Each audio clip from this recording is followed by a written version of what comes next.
Il existe plusieurs types de revenus, mais le plus important, c'est d'encaisser des loyers. Pourquoi? Parce que les loyers, c'est le seul type de revenu qui nécessite un ensemble de compétences essentielles pour ton avenir financier. Je te montre. Dans ce best-seller, oh, ça me fait plaisir de dire ça. Tu as riche sur Amazon, tu as ce livre qui apparaît, Devenir riche sans argent. Et les best-sellers. Eh bien, je parle de deux types de revenus. Le premier qu'on appelle le coup par coup et le deuxième qu'on appelle le récurrent. Alors, c'est quoi ces deux bêtes? Peut-être que tu sais, peut-être que tu ne sais pas, peut-être que tu l'as lu, peut-être que tu ne l'as pas lu. Le coup par coup, c'est tous les jours, je repars de zéro. Le récurrent, c'est un cumul. Okay, on va prendre une nouvelle feuille, on va faire une petite image. Imagine, ton objectif, c'est d'aller ici, d'accord? Tu vas entrer comme ça. On va mettre le point ici. Le point de départ, il est là. Et le point de départ, il est là. Ok?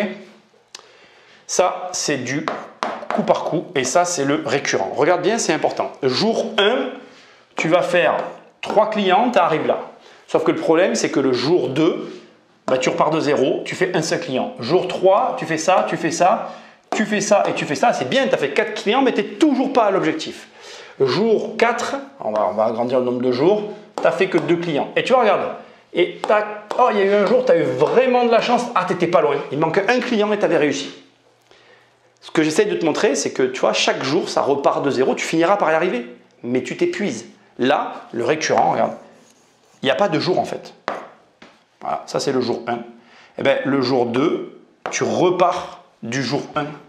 Et puis, d'ailleurs, j'aurais même pas dû faire de deuxième trait, ça va être induit en erreur. Puis tac, puis tac.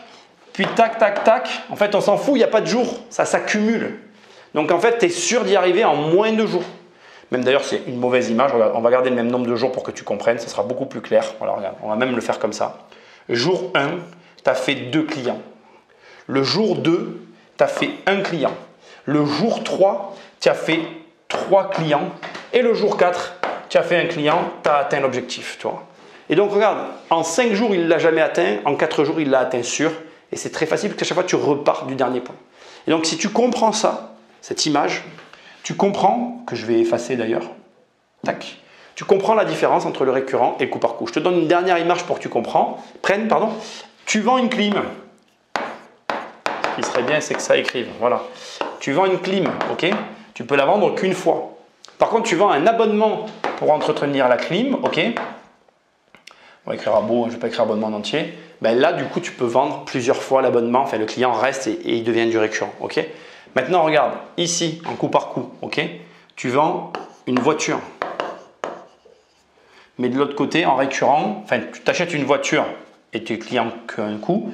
Tu achètes une maison ou un bien locatif. Tu es dans le récurrent. Ici, il y a une subtilité que je veux quand même te donner. C'est que ça se déprécie. Et ça s'apprécie, c'est-à-dire que ici la valeur augmente, là la valeur baisse en plus. C'est un double effet qui se coule. Mais bon bref, je voulais ouvrir et fermer la parenthèse. Ce que j'essaie de te montrer déjà, c'est qu'il y a plusieurs types de revenus. Ok? Maintenant, une fois que tu as compris qu'il y a plusieurs types de revenus, il faut comprendre qu'il y a plusieurs types de personnes. Regarde. On va mettre ici... oui... Non, on va écrire ça comme ça, pardon, je me suis trompé. Oh là là, c'est pas grave, on la refait. On va faire comme ça, on va faire comme ça. Échanger, voilà. Alors on va mettre ici, faire. Écoute bien, c'est très important. Ici, on est sur un salaire, là où on est entrepreneur. Ok, écoute bien, c'est important. Là, on est dans l'attente et là, on va chercher. Et non, ça n'est pas péjoratif. Ok? Écoute bien. L'idée de départ, c'était que j'écrive ici inaction et action. Mais ça me posait un problème parce que tu es salarié et tu es dans l'action. Tu fais des actions pour avoir ton salaire.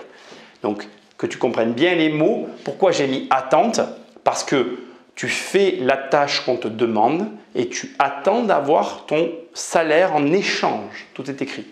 Ça veut dire quoi? Ça veut dire qu'en fait, une fois que tu as rempli le contrat finalement, ben, tu es payé. Quand tu es entrepreneur, ça n'est pas le cas.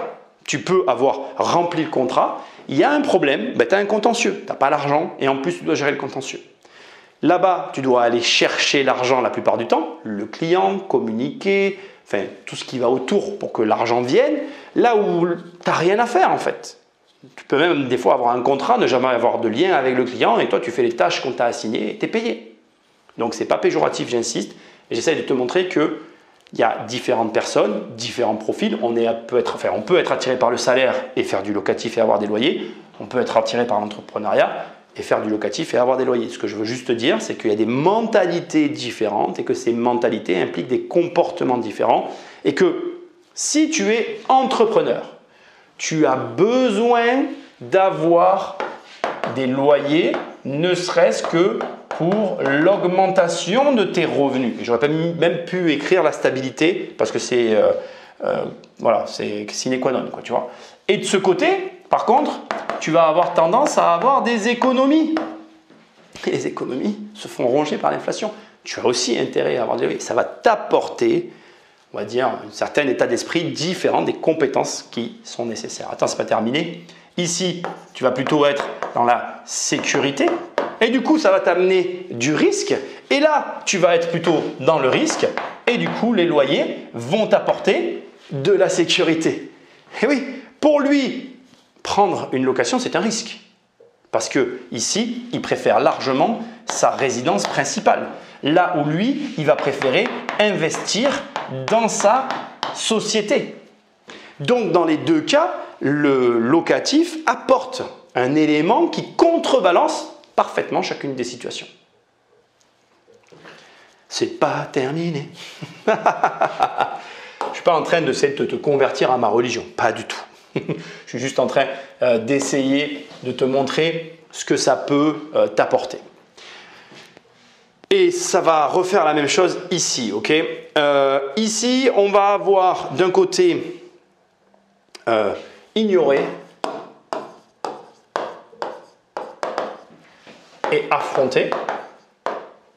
Bon, tu comprends ce que j'ai voulu écrire. Et ici, on va avoir, qu'est-ce qu'on va pouvoir mettre d'autre? Rien d'autre. Donc en gros, ici, l'idée, c'est que dans les deux cas, tu as des problèmes. Donc dans la vie de tous les jours, tu vas avoir des problèmes. Ok, problème. D'ailleurs, j'aurais dû l'écrire plutôt ici. Ok. Problème, on va tirer le trait comme ça. Et on va faire un trait comme ça. Voilà. Il faut savoir qu'en fait, toujours ici, on est sur les salariés et ici, on est sur les entrepreneurs. Le salarié, en fait, il peut ignorer les problèmes qu'il a. Puisqu'en fait, quand il rentre chez lui, les problèmes ne le suivent pas. Il les laisse derrière lui. Alors que l'entrepreneur, il est obligé de les affronter. Même quand il rentre chez lui, le problème reste. Et là encore, le locatif va venir contrebalancer. C'est-à-dire que pour le salarié, le locatif va attirer plus de problèmes parce que finalement, en fait, il n'a pas envie d'en avoir, mais ça va lui apprendre à les gérer. Alors que pour l'entrepreneur, bien là aussi, il va y avoir plus de problèmes, mais comme il sait gérer les problèmes, une fois qu'il aura compris comment ça marche, il va vite se rendre compte qu'en fait, la taille des problèmes par rapport aux bénéfices encaissés, bah, ça les vaut largement. Ici, c'est plus compliqué pour les salariés. Je vais quand même le reconnaître parce que on va dire que c'est plus, tu vois, la vie en tant que salarié, elle est quand même plus simple. Donc, quelque part, c'est des problèmes en plus à gérer. Pourtant, la capacité à régler des problèmes, c'est une vraie capacité que tu dois absolument développer. Donc, je t'incite, quoi que tu sois, à prendre du locatif. Dernier point que je vais mettre ici parce que ça rentrait pas là-bas et que je trouve très important, c'est que le salarié, il a peur de réussir, alors que l'entrepreneur, il a peur de perdre. Alors certains vont me dire, attends, non, c'est pas vrai, c'est l'inverse. Ça va dépendre. Pourquoi? Je vais t'expliquer, tu vas comprendre. Il faut quand même dire les choses telles qu'elles sont. Tu es d'accord avec moi que dans la logique, la plupart des temps, alors je sais qu'en France, on ne pense pas comme ça, mais je suis quand même obligé de le dire, en tant que salarié, tu as moins d'argent que quand tu es entrepreneur. Je veux dire que là où il y a le plus d'argent, c'est là-bas. C'est pour ça, souvent, que les entrepreneurs ont peur de perdre. Parce que quand ils ont acquis certaines assises, c'est pas très facile de revenir en arrière. Là où à l'inverse, quand tu es finalement salarié, ben, pourquoi réussir? Finalement, ce que tu as, ben, ça convient très bien. Tu n'as pas de soucis. Et on revient du coup au niveau des problèmes. Donc, pour moi, de ma vision des choses, là-dessus, elle est peut-être bien relatif, je peux l'entendre, mais les salariés ont plus peur de réussir qu'autre chose parce que finalement leur petit confort leur va bien et prendre le risque éventuellement de réussir ne vaut pas les ennuis qu'ils n'ont pas en restant salariés. Là où l'entrepreneur, de la même manière, ce qu'il a acquis, il ne veut pas le perdre. Donc, comme il ne veut pas le perdre, pourquoi il prendrait des risques? Tu vois?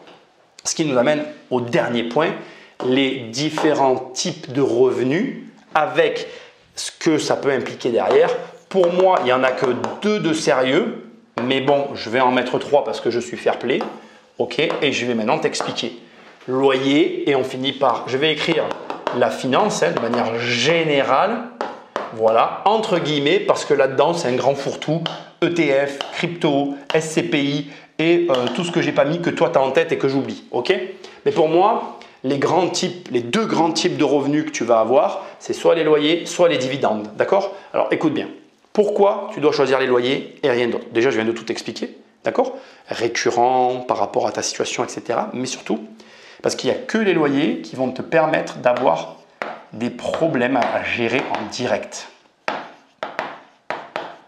Et ça, là, gérer des problèmes en direct, ça crée une compétence unique que tu dois absolument développer si tu veux avoir plus d'argent.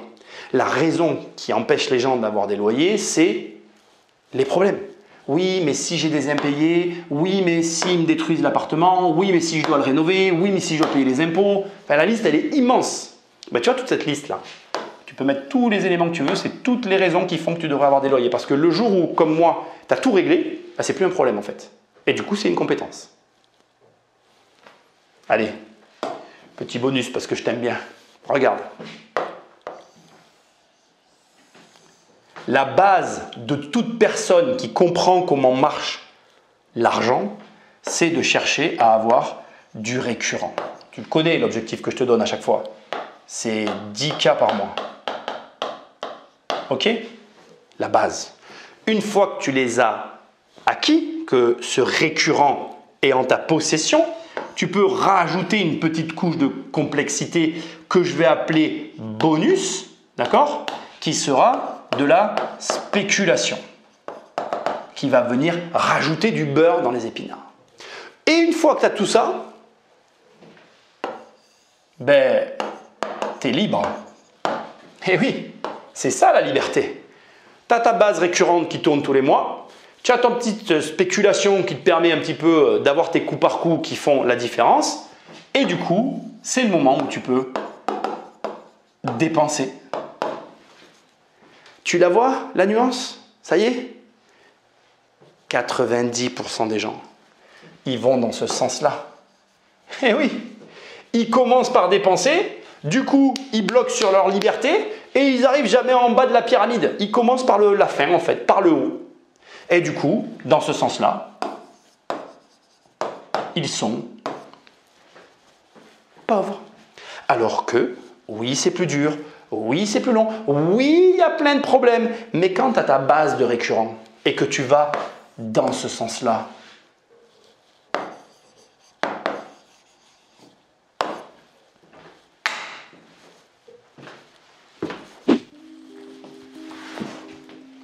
et en plus, il n'y a pas de conclusion à cette vidéo. Parce que comme je te l'ai déjà dit, oui, avoir des locataires va générer des problèmes.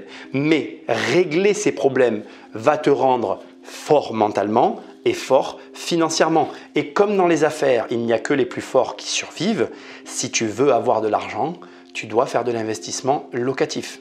C'était ce qu'il fallait démontrer. Like, partage, abonne-toi. Tu tapes riche sur Amazon et tu as mon livre qui apparaît, Devenir riche sans argent. Ou alors tu tapes juste crise financière avec ou sans accent. Tu as mon autre livre qui apparaît sur Amazon, Survivre à une crise financière. Ou alors tu vas sur immobiliercompagnie.com. Dans l'onglet livres, il y a mes livres. Dans l'onglet coaching, on travaille ensemble. Et dans l'onglet formation, tu passes un peu de temps avec moi pour apprendre à avoir des locataires qui rapportent de l'argent. Je ne suis pas inquiet. Tu vas chercher et tu vas trouver. Je te dis à très bientôt dans une prochaine vidéo. Salut!